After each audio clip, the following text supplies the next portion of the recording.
नमस्ते दोस्तों, sky met weather में आप सभी का स्वागत है। मेरा नाम महेश पलावत है। 9 अप्रैल हो गई है और आपने देखा होगा कि कल भी जो बारिश है वो नूह पलवल यानी फरीदाबाद, नूह पलवल यानी हरियाणा के कई इलाकों में अच्छी हुई थी। और कई इलाके ऐसे भी थे उत्तर भारत के जहां पर मूसलाधार बारिश देखने को मिली है। और देखा जाए तो कुछ इलाके हैं झारखंड के हैं, पश्चिम बंगाल के, उस इलाके में बहुत तेज बारिश हुई है। तो आगे मौसम कैसा रहेगा उससे पहले ये देख लेते हैं कि वेस्टर्न डिस्टर्बेंस जो काफी दिनों से लगातार परेशान कर रहे थे वो अब दूर निकलने लगे हैं। अब ये आगे जा रहा है। दूसरा जो वेस्टर्न डिस्टर्बेंस है 11 तारीख के आसपास आएगा। लेकिन उसका असर बहुत ज्यादा पहाड़ों पर ही दिखाई देगा, यानी पहाड़ों पर दिखाई देगा। उत्तर भारत या उत्तर पश्चिम भारत में कोई भी उसका असर हमें दिखाई नहीं देने वाला है। हवाओं की दिशा अब बदलने वाली है और ये उत्तर पश्चिम दिशा से चलेंगी, इनकी स्पीड बढ़ जाएगी। और जो टेम्परेचर जो काफी दिनों से आपने देखा था कि उत्तर भारत और मध्य भारत और पूर्वी भारत में सामान्य से नीचे बने हुए थे और सुहावना मौसम बना हुआ था। सुहावना मौसम केवल टेम्परेचर के रूप में था, लेकिन बारिश और ओले और आंधी ने फसलें बर्बाद कर दी कई इलाकों में। गंगानगर में कल काफी ज्यादा नुकसान हुआ है। तो एक एंटी साइक्लोन है जो ओमान के आसपास बना हुआ है, उसका कोई असर नहीं है। लेकिन एक साइक्लोनिक सर्कुलेशन असम के ऊपर है, यहाँ से एक ट्रफ जा रही है जो पूरा गंगे पश्चिम बंगाल उड़ीसा होते हुए दक्षिण भारत तक जा रही है। तो इसके प्रभाव से दक्षिण भारत में और भारत के पूर्वी तट पर बारिश की गतिविधियां होने की संभावना अभी दिखाई दे रही है। अगर हम देखें तो जो पिछले 24 घंटों में देखें कि किस तरह की बारिश हुई थी और किस तरह के टेम्परेचर थे, तो टेम्परेचर पर अगर हम नजर डालते हैं तो आप देखिए, मैं आपको दिखाता हूं कि ये 33 डिग्री, 36 डिग्री और 34 डिग्री के आसपास पश्चिमी राजस्थान में टेम्परेचर आ गए हैं, बढ़ गए हैं थोड़े से। लेकिन उत्तर भारत में अभी भी 25-26 के आसपास है और 30, 29, 31 के आसपास कुछ इलाकों में हरियाणा में दिखाई दे रहे हैं। साउथ हरियाणा में जहां बारिश हुई थी वहां पर 28 डिग्री के आसपास है। पूरे उत्तर प्रदेश में, बिहार में, सभी इलाके में टेम्परेचर कम है। एक दो स्थानों पर जहां बारिश नहीं हुई है वहां पर 35 डिग्री के आसपास टेम्परेचर है। लेकिन जैसे जैसे आप दक्षिण में जाएंगे टेम्परेचर बढ़ते हुए दिखेंगे आपको। अगर आप देखते हैं तो इसको थोड़ा सा हम मैप को बड़ा कर लेते हैं जिससे कि आसानी रहेगी। अभी आप देखिए, ये 32 डिग्री है यहाँ पर सूरत में, और सुरेंद्र नगर में 36 डिग्री के आसपास है। अहमदाबाद में भी 36 डिग्री के आसपास है। लेकिन अगर हम दक्षिण भारत में चलेंगे तो यहाँ पर ये तेलंगाना वगैरह जो इलाके हैं यहाँ पर 40-41 डिग्री के आसपास टेम्परेचर बने हैं। और ये आपको याद होगा कि विदर्भ में और राजस्थान और गुजरात में 40-42 डिग्री तक टेम्परेचर आ गए थे। लेकिन अभी समय है थोड़ा सा।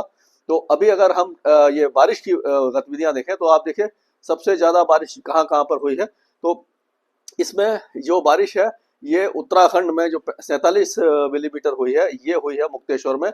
और ये पूरा जो आपका इलाका है, ये पूरा जो पश्चिमी हिमालय क्षेत्र है, यहाँ पर अच्छी बारिश है। उत्तर प्रदेश के कई इलाकों में बारिश हुई है। बिहार में हल्की बारिश हुई है। झारखंड में हल्की हुई है। गंगे पश्चिम बंगाल, पूरे पूर्वोत्तर राज्यों में तेज बारिश की गतिविधियां देखने को मिली है। और दक्षिणी जो आपका मध्य प्रदेश है वहां पर हल्की बारिश हुई है। जयपुर वगैरह में छुटपुट बौछारें देखने को अब अभी मिली थी।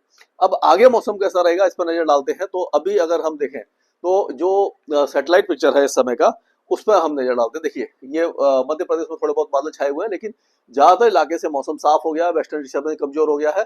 केवल पूर्वोत्तर राज्यों में, गंगे पश्चिम बंगाल में, उड़ीसा, यहीं पर अभी बादल वगैरह आप देख सकते हैं। तो इसी इलाके में बारिश की संभावना नजर आ रही है। तो बारिश जो होगी आपकी, इसको अगर थोड़ा सा मैप को बड़ा कर लेते हैं तो यहाँ पर होगी। ये जो इलाका है, ये पूरा इलाका आपका, यहाँ पर बारिश की गतिविधियां इस इलाके में आपको दिखाई देने वाली है। अब अगर आज की बात करते हैं तो ये देखिए, पहाड़ों पर जो मौसम है वो धीरे धीरे सुधरने लगा है।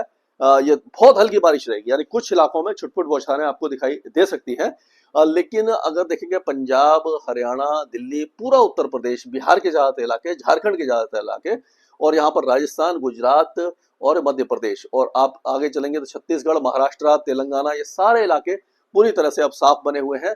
और जैसे मैंने बताया था कि हवाओं की जो डायरेक्शन है वो इसी तरह से रहेगी। इस तरह से हवा आएगी यहाँ पर, और यहाँ से जो हवा आएगी तो ये थोड़ा सा घूम करके यहाँ पर साइक्लोनिक सर्कुलेशन बना लेगी इस जगह पर। तो यहाँ पर पूर्वोत्तर राज्यों में बारिश की गतिविधियां रहेगी, यानी सिक्किम, सब हिमालयन, वेस्ट बंगाल और जो आपका ये पूरा पूर्वोत्तर राज्य है, यहाँ पर बारिश की गतिविधियां काफी अच्छी होने वाली है।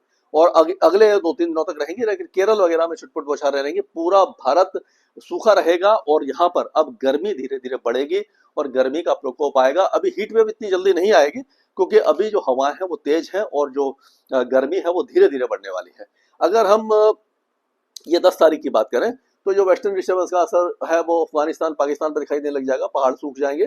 केरल में बारिश होगी, लक्षद्वीप में थोड़ी बारिश हो जाएगी, पूर्वोत्तर राज्यों में भी बारिश में थोड़ी सी कमी आ जाएगी। और 11 तारीख होते होते जो दूसरा वेस्टर्न डिस्टर्बेंस जो 11 तारीख को मैंने बताया था वो पहाड़ों पर पहुंचेगा, लेकिन केवल पहाड़ों पर ही बारिश देगा। उत्तराखंड और हिमाचल प्रदेश में उस समय ज्यादा बारिश की संभावना दिखाई नहीं दे रही है। उत्तराखंड पूरी तरह साफ रहेगा और पूरा भारत साफ रहेगा। दक्षिण भारत में हल्की बारिश होगी, पूर्वोत्तर राज्यों में हल्की बारिश होगी। यानी कि अब जो प्री मानसून है वो काफी दिनों से जो हो रहा था उसमें कुछ ब्रेक आया है। और अगर उसके आगे चलते हैं हम 12 तारीख को, तो 12 तारीख में भी मौसम पूरी इलाके का साफ रहने वाला है।